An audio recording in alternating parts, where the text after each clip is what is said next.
ചെമ്പനീർ പൂവ് സീരിയലിൻ്റെ latest episode review ആണ് പറയുന്നത്. അങ്ങനെ വർഷ ശ്രീകാന്തിനോട് വളരെ ഗൗരവത്തിൽ തന്നെ ചോദിക്കുന്നുണ്ട്. എടാ ശ്രീകാന്തെ, നിനക്ക് തോന്നുന്നുണ്ടോ നമ്മുടെ സച്ചിയേട്ടൻ ശരിക്കും ഇങ്ങനെയുള്ള തറവേലകളൊക്കെ കാണിക്കുമെന്ന്? അന്നേരം ശ്രീകാന്ത് പറയുന്നുണ്ട്, ഇല്ല, എനിക്കറിയാവുന്ന സച്ചിയേട്ടൻ ഒരിക്കലും ചത്താലും ഇങ്ങനെയൊന്നും ചെയ്യില്ല എന്നൊക്കെ പറയും. അതെനിക്ക് ഉറപ്പാ.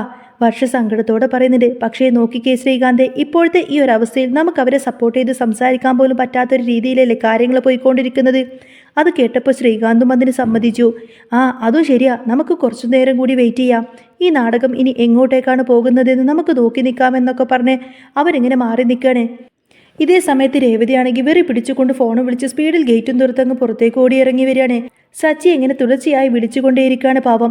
പക്ഷേ സച്ചി ഫോണ് മാത്രം എടുക്കുന്നില്ല. ആ സമയത്ത് തന്നെയാണ് സച്ചിയുടെ കാറ് ഗേറ്റിന് പുറത്ത് വന്ന് നിൽക്കുന്നത്. സച്ചി കാറിൽ നിന്നും ഇറങ്ങുമ്പോഴേക്കും രേവതി നല്ല കട്ടക്കലിപ്പിൽ തന്നെ അങ്ങോട്ടേക്ക് ചെന്ന് ചോദിക്കുന്നുണ്ട്, ഇതെന്താ സച്ചിയേട്ടാ ഇങ്ങനെ? ഞാൻ എത്ര നേരമായി വിളിക്കുന്നു, എന്താ ഫോൺ അറ്റൻഡ് ചെയ്യാത്തത്? സച്ചി ചിരിച്ചുകൊണ്ട് തന്നെ മറുപടി പറയാണ്, അത് പിന്നെ മോളെ, ഞാൻ വണ്ടി ഓടിച്ചുകൊണ്ടിരിക്കുകയല്ലേ, ഡ്രൈവിംഗ് ചെയ്തുകൊണ്ടിരിക്കുന്ന സമയത്ത് ഞാൻ എങ്ങനെയാണ് ഫോൺ അറ്റൻഡ് ചെയ്യുന്നത് എന്ന് ചോദിക്കും. നീ ഇത് എങ്ങോട്ടായി ഈ പാതിരാത്രിക്ക് ഓടുന്നത് എന്ന് ചോദിച്ചപ്പോൾ തന്നെ രേവതി പറഞ്ഞു, ഞാൻ സച്ചിയേട്ടനെ കാണാൻ വേണ്ടിയിട്ട് അങ്ങോട്ടേക്ക് വരുമായിരുന്നു. അന്നേരം സച്ചി അമ്പരന്നു, ഇതെന്താ പെട്ടെന്ന് ഈ സമയത്ത് എന്നെ കാണാൻ തോന്നിയത്?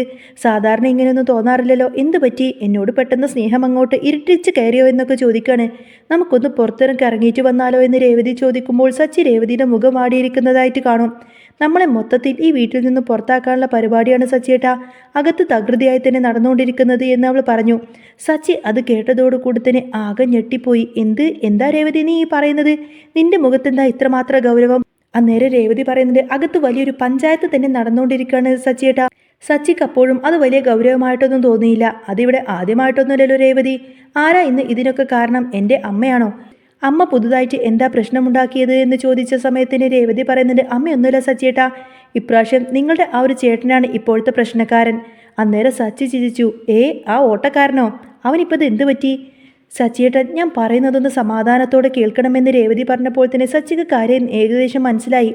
അപ്പോൾ എന്നെ ദേഷ്യം പിടിപ്പിക്കുന്ന എന്തോ വലിയ കാര്യമാണ് നീ പറയാൻ പോകുന്നതെന്ന്. ശരി പറ, ഞാൻ കേൾക്കട്ടെ എന്ന് സച്ചി ഗൗരവത്തിൽ പറഞ്ഞു. അപ്പോൾ രേവതി അവിടെ നടന്ന കാര്യങ്ങളെല്ലാം തന്നെ വിശദീകരിച്ചു. നിങ്ങളുടെ ചേട്ടൻ്റെ ഷോപ്പിലേക്ക് പേര് വെക്കാത്ത 2 കത്തുകൾ വന്നിരുന്നു. ആ കത്തിൽ അദ്ദേഹത്തിന് എന്തൊക്കെയോ അനിഷ്ടങ്ങൾ സംഭവിക്കുമെന്നും നിങ്ങളുടെ അമ്മക്ക് ഹാർട്ട് അറ്റാക്ക് വരുമെന്നും അദ്ദേഹം ആത്മഹത്യ ചെയ്യുമെന്നൊക്കെയാണ് എഴുതിയിരിക്കുന്നത്. പേരോ നാളോ ഒന്നുമില്ലാത്ത ഊമക്കത്തായിരുന്നു അത്. സച്ചി ചോദിക്കുന്നുണ്ട്, ഇതാരാ ഇങ്ങനെയൊക്കെ കത്തെഴുതി അവനെ പേടിപ്പിക്കാൻ ഇറങ്ങി തിരിച്ചിരിക്കുന്നത് എന്ന്.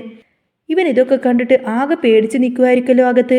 അന്നേരം രേവതി പറയുന്നുണ്ട്, ആ കത്തെഴുതിയ ചേട്ടനെ പേടിപ്പിച്ച് വിറച്ച് നിർത്തിയിരിക്കുന്നത് സച്ചിയേട്ടനാണെന്നാണ് അദ്ദേഹം ഇവിടെ എല്ലാവരോടും തട്ടിവിട്ടിരിക്കുന്നത്. അത് കേട്ട ഉടനെ തന്നെ സച്ചി അങ്ങ് അലറി ചോദിക്കുന്നുണ്ട്, എന്ത്? ഞാനോ? ഞാൻ എന്തിനാ അങ്ങനെയൊക്കെ കത്തെഴുതുന്നത്?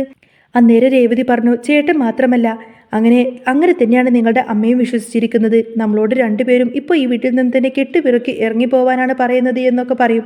സച്ചിക്കത് കേട്ടപ്പോൾ ദേഷ്യം നിയന്ത്രിക്കാനായില്ല.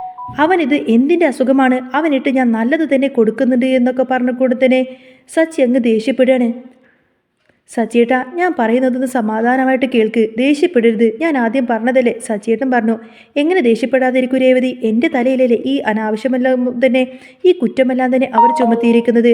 അപ്പോൾ രേവതി പറയുന്നുണ്ട്, സച്ചിയേട്ടൻ അങ്ങനെയൊന്നും ചെയ്യില്ലെന്ന് ഞാൻ ഇവിടെ എല്ലാവരോടും പറഞ്ഞിട്ടുണ്ട്. സച്ചിയേട്ടൻ കൂടി വന്ന് സമാധാനത്തോടെ അവരോട് പറഞ്ഞ് മനസ്സിലാക്കണം. സച്ചി ദേഷ്യത്തോടെ പറഞ്ഞു. രേവതി, അവരോട് സമാധാനത്തോടെ പറഞ്ഞിട്ടൊന്നും കാര്യമില്ല. കുറച്ച് ദിവസമായി എൻ്റെ കയ്യിൽ നിന്ന് അവന് അടി കിട്ടിയിട്ട് അതിൻ്റെ അസുഖമാണ് അവന്. അവനിട്ട് ഞാൻ നല്ലത് തന്നെ കൊടുക്കുന്നുണ്ട് എന്നൊക്കെ പറഞ്ഞ് സച്ചി ദേഷ്യത്തിൽ നേരെ അകത്തേക്കങ്ങ് കയറിപ്പോവും. ആ സമയത്തിന് അകത്ത് രവീന്ദ്രൻ സുധിയോട് ചോദിക്കുന്നുണ്ട്, എന്തിനാ സുധി നീ ഈ വീട്ടിലിങ്ങനെ ഓരോ പ്രശ്നങ്ങളുണ്ടാക്കാൻ വേണ്ടി നോക്കുന്നത്?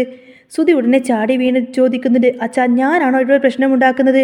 ഇതെല്ലാം ആ സച്ചിയുടെ വൃത്തികെട്ട പണികളാണ്. ഓരോ കത്തെഴുതി വെച്ച് മനുഷ്യനെ പേടിപ്പിക്കാൻ വേണ്ടിയിട്ട് ഇറങ്ങി തിരിച്ചിരിക്കുകയാണ് അവന്. അന്നേരം ചന്ദ്രമതിയും കൂട്ടിന് വന്നു. സച്ചി ഇങ്ങനെയൊക്കെ തന്നെ ചെയ്യൂ. അവൻ ഡെയിലി ഈ വീട്ടിൽ എന്ത് കുഴപ്പമുണ്ടാക്കാനെന്ന് ആലോചിച്ച് നടക്കുവാണ്. മര്യാദക്ക് അവർ 2 പേരും വരുമ്പോൾ തന്നെ ഇവിടെ നിന്ന് പുറത്താക്കിയേക്കണം. അത് കേട്ടപ്പോൾ രവീന്ദ്രൻ അങ്ങ് ദേഷ്യം വന്നു. നിനക്കെന്താ ചന്ദ്രേ, ഈ ഒരു ആകെ ഒറ്റ വിചാരം മാത്രമേ നിനക്കുള്ളൂ? അവരെ പുറത്താക്കിയാൽ പിന്നെ നിന്റെ ഈ പ്രശ്നമെല്ലാം തീരുമോ? ശരിക്കും എന്താ നടന്നതെന്ന് പോലും നമുക്കറിയില്ലല്ലോ. ചന്ദ്രമതി വിട്ടുകൊടുത്തില്ല. അവൻ തന്നെയാണ് ഇതിനെല്ലാം പിന്നിൽ. അവൻ തന്നെയാണ് എല്ലാത്തിനും കാരണം. സുധിയും അവിടെ വമ്പനായിട്ട് തന്നെ പറഞ്ഞു, ആ സച്ചി ഇങ്ങോട്ടേക്ക് വരട്ടെ, അവനിട്ട് ഞാൻ നല്ലത് തന്നെ കൊടുക്കുന്നുണ്ട് എന്നൊക്കെ പറഞ്ഞു കൊടുത്തിട്ട് കസേരയിൽ നിന്ന് ഗമയിലിങ്ങനെ ഇരിക്കുകയാണ്. ഈ സമയത്തായിരിക്കും സച്ചി ഇതെല്ലാം അറിഞ്ഞുകൊണ്ട് തന്നെ കലി തുള്ളി ദേഷ്യപ്പെട്ട് അങ്ങോട്ടേക്ക് കടന്നു വരുന്നത്. എടാ ഓട്ടക്കാരാ, നിനക്ക് എൻ്റെ കയ്യിൽ നിന്ന് കിട്ടിയതൊന്നും പോരാനാണോ എന്നൊക്കെ ചോദിച്ചുകൊണ്ട് തന്നെ സച്ചി നേരെ അവൻ്റെ അടുത്തേക്ക് അങ്ങ് പാഞ്ഞു വന്നു. ശബ്ദം കേട്ടതോടുകൂടി തന്നെ ശ്രുതി പേടിച്ചുകൊണ്ട് തന്നെ കസേരയിൽ നിന്നും അങ്ങ് എഴുന്നേറ്റു. മറ്റുള്ളവരുടെ പുറകിൽ പോയി ഒളിക്കാൻ തുടങ്ങി. സച്ചി ശ്രുതിയെ വിടുന്ന മട്ടില്ലായിരുന്നു. പോയി പിടിച്ച് രണ്ടെണ്ണം അങ്ങ് പൊട്ടിക്കണമെന്ന വാശിയിലായിരുന്നു സച്ചി. അവർ അവിടെ ഒരു ഒളിച്ചുകളി തന്നെ നടത്തി. സച്ചി അലറി, എടാ ശ്രുതി, മര്യാദയ്ക്ക് ഇങ്ങോട്ടേക്ക് വന്നോ, നിനക്ക് എന്താണ് പ്രശ്നം? ശ്രുതി സച്ചിയെ തടഞ്ഞു പറഞ്ഞു. സച്ചി, വെറുതെ എന്തിനാ ശ്രുതിയെ തല്ലുന്നത്? സച്ചി പറയുന്നത്, ഇത് ബ്യൂട്ടി പാർലർ ഏട്ടത്തിയുടെ കാര്യമൊന്നുമല്ല. ശ്രുതി മാറി നിൽക്ക്, അവനായിട്ട് ഞാൻ രണ്ടെണ്ണം അങ്ങ് പൊട്ടിക്കട്ടെ. സച്ചി, വേണ്ട സച്ചി എന്നൊക്കെ പറഞ്ഞുകൊണ്ട് തന്നെ ശ്രുതി ഇങ്ങനെ ഓടിക്കൊണ്ടിരിക്കുകയാണ്. രവീന്ദ്രൻ പറഞ്ഞു, എടാ സച്ചി നിർത്ത്, ഇവൻ അവിടെ ഓടിക്കളിക്കുന്നത് കണ്ടില്ലേ? ശ്രുതിയുടെ ബോഡി ഗാർഡ് അവിടെ ഒന്നും അറിയാത്തതുപോലെ നിൽക്കുന്നുണ്ടായിരുന്നു. രവീന്ദ്രൻ വീണ്ടും ശബ്ദമുയർത്തി, സച്ചി നിന്നോടാ പറഞ്ഞത് നിർത്താൻ. രണ്ടുപേരും കൂടി ഓടിക്കളിക്കാതെ ഒന്ന് നിർത്തുന്നുണ്ടോ? അന്നേരം സച്ചി ചോദിക്കുന്നുണ്ട്, എങ്ങനെ നിർത്താനാണച്ചാ? ഇവൻ പറഞ്ഞതൊക്കെ അച്ഛൻ കേട്ടതല്ലേ? ഇവൻ്റെ കടയിൽ കത്തെഴുതി വെക്കുന്നത് ഞാനാണെന്നാ ഇവൻ പറയുന്നത്. ശ്രുതി അവിടെ വന്ന് വിളിച്ചു പറഞ്ഞു, പിന്നല്ലാതെ നീ തന്നെയാണടാ കത്തെഴുതിയത്. സച്ചി ശ്രുതിയുടെ അടുത്തേക്ക് ചെന്ന് പറഞ്ഞു, എനിക്കിങ്ങനെ പിന്നിൽ നിന്ന് കുത്തുന്ന ശീലമൊന്നുമില്ലടാ. എന്നുണ്ടെങ്കിൽ ഞാൻ നേർക്ക് നേരെ നിന്ന് തന്നെ ചോദിക്കും. നിനക്ക് എന്നോട് ദേഷ്യം കൊണ്ടല്ലേ നീ ഇങ്ങനെയൊക്കെ ചെയ്തത് എന്ന് ശ്രുതി ചോദിച്ചു. സച്ചി പറയുന്നത്, എനിക്ക് നിന്നോട് ദേഷ്യമുണ്ടെങ്കിൽ ഞാൻ നിന്നെ ഇങ്ങനെ പിടിച്ച് രണ്ടെണ്ണം അങ്ങ് പെരുമാറുമില്ലായിരുന്നോ? ഇങ്ങനെ കത്തെഴുതിയിട്ടൊന്നും ഇരിക്കത്തില്ല. ശ്രുതി ഉടനെ തന്നെ പൈലയെ വിളിച്ചു. എടാ പൈലി, എൻ്റെ ബോഡി ഗാർഡെ, നീ എന്താണ് ഇങ്ങനെ കല്ലുപോലെ നോക്കി നിൽക്കുന്നത്? പൈലി പതുക്കെ പറഞ്ഞു, അത് പിന്നെ നിങ്ങളുടെ ഫാമിലി കാര്യമല്ലേ സാറേ, ഞാൻ എങ്ങനെയാ ഇതിലിടപെടുന്നത്? ശ്രുതി പറഞ്ഞു, ഇപ്പം ഞാൻ പറഞ്ഞിരിക്കുകയാണ്, അവനെ പിടിച്ച് പുറത്താക്ക്. സച്ചി ആ ഒരു ബോഡി ഗാർഡിനെ ഒന്ന് അടിമുടിയൊന്ന് നോക്കി. നല്ല ഹൈറ്റുള്ള ഒരാൾ. പൈലിയുടെ ബാക്കിൽ ഒളിച്ചു നിൽക്കുന്ന ശ്രുതിക്കിപ്പം നല്ല ധൈര്യം വന്നു. കണ്ടോ എൻ്റെ ബോഡി ഗാർഡിനെ? ഇവൻ ഒരാൾ മതി 10 പേരെ ഒറ്റയ്ക്ക് ഇടിക്കാൻ.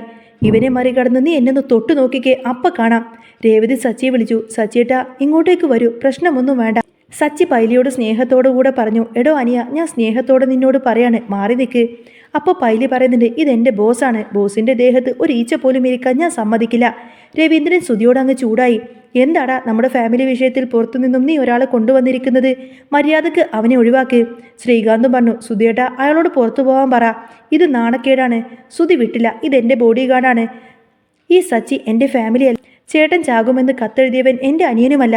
സച്ചി ശ്രുതിയെ ഇടിക്കാനോങ്ങിയപ്പോൾ പൈലി നെഞ്ചത്തങ്ങ് കൈവച്ച് തടഞ്ഞു. പൈലി പറയുന്നുണ്ട്, ബോസിന്റെ ദേഹത്ത് തൊട്ട വിവരമറിയും. സച്ചി കലിപ്പിൽ തന്നെ പറഞ്ഞു, അനിയ, മര്യാദക്ക് കൈയെടുത്ത് മാറ്റിക്കോ, മര്യാദക്ക് കൈയെടുക്ക്, അല്ലെങ്കിൽ സച്ചി ആരാണെന്ന് നീ അറിയും. ശ്രുതി അവിടെ തന്നെ ഇങ്ങനെ കളിയാക്കി. ഇവന്റെ ഒരടി കിട്ടിക്കഴിഞ്ഞാൽ പിന്നെ നീ 4 ദിവസം ബെഡിൽ കിടക്കുമെന്ന് പറയും. സച്ചി വീണ്ടും പറഞ്ഞു, കൈയെടുക്കടാ. പൈലി അനങ്ങിയില്ല.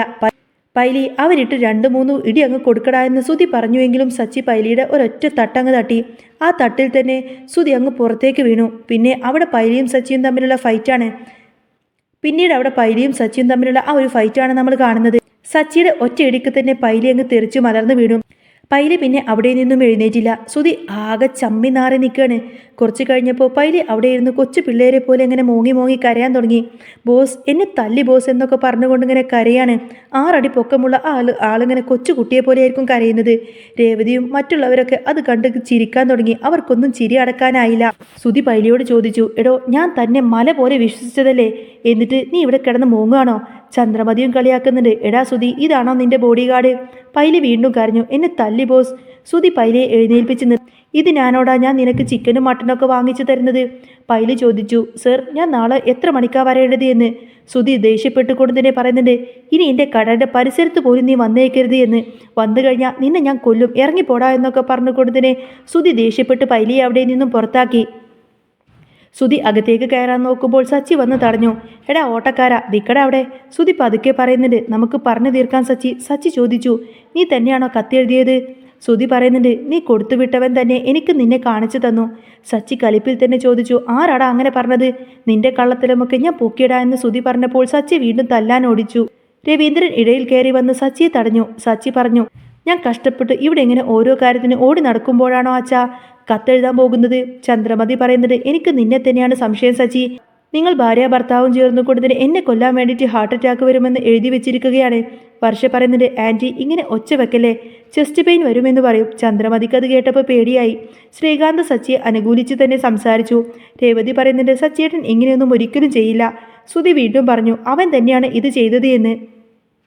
സച്ചി ശ്രുതിയോട് ചോദിച്ചു, നിനക്ക് ആ കട കാണിച്ചു തന്നത് പോലും ഞാനല്ലേടോ? സച്ചി ശ്രുതിയോട് പറയുന്നുണ്ട്, എന്താ ശരിക്കും നടന്നത് എന്ന് പറ.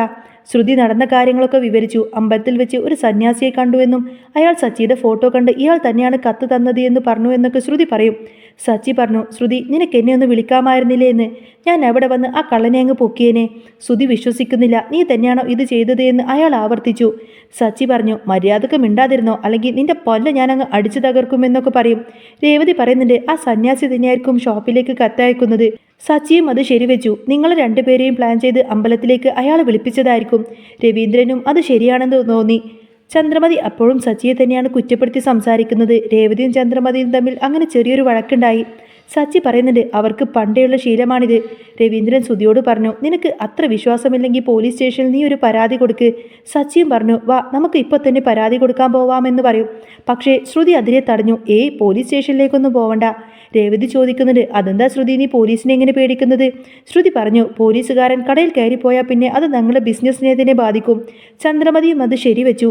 സച്ചിക്ക് ശ്രുതിയിൽ വലിയ സംശയം തോന്നിയിരുന്നു. രവീന്ദ്രൻ പറയുന്നുണ്ട്, എന്നാൽ പിന്നെ ഇനി അടുത്തൊരു കത്ത് വരുമ്പോൾ നോക്കാമെന്ന് പറയും. സച്ചി രേവതിയോട് പറയുന്നുണ്ട്, ശ്രുതി വിഷയം മാറ്റാനാണ് നോക്കുന്നത്. എന്താണെങ്കിലും ഇതാരാണ് ചെയ്തത് എന്ന് എത്രയും പെട്ടെന്ന് തന്നെ കണ്ടുപിടിക്കണമെന്ന് ചിന്തിച്ച് നിൽക്കായിരിക്കട്ടെ സച്ചി.